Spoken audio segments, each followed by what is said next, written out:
For students here, it became known as Alcatraz, an island prison, the path to escape forever in sight. The watery depths, too far across to safely swim. There's nowhere to run, there's nowhere to hide. It's an island. That's one of the key memories that I recall from attending the school, is wanting to run away. From the 1890s to 1970s, the Kuper Island Industrial School operated on what's now known as Penelakut Island.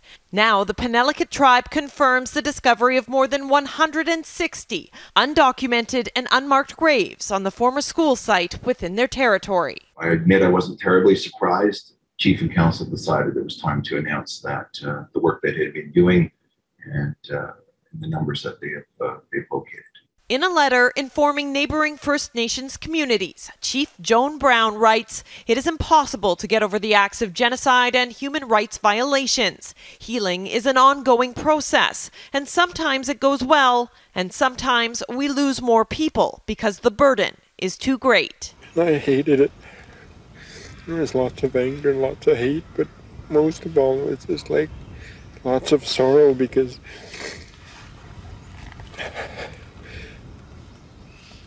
I was no longer a kid.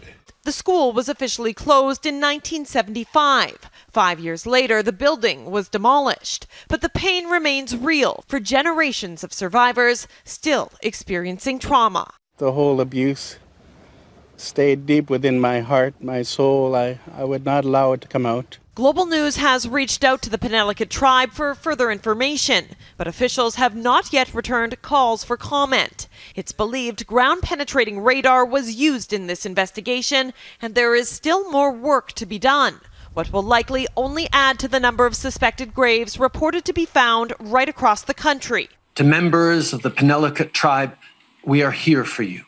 We cannot bring back those who were lost, but we can and we will continue to tell the truth. But survivors who are well aware of the truth are calling for action and accountability after similar discoveries in British Columbia and Saskatchewan, with searches now underway across the country. This, they say, is just the beginning. I think Canadians better prepare themselves for more announcements as more of this work starts to ramp up over the next year or two. Another painful reminder of Canada's past that will almost certainly not be the last. Kylie Stanton, Global News, Victoria.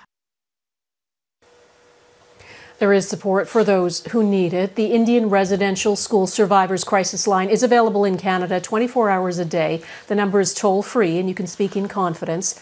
It's 1-866-925-4419.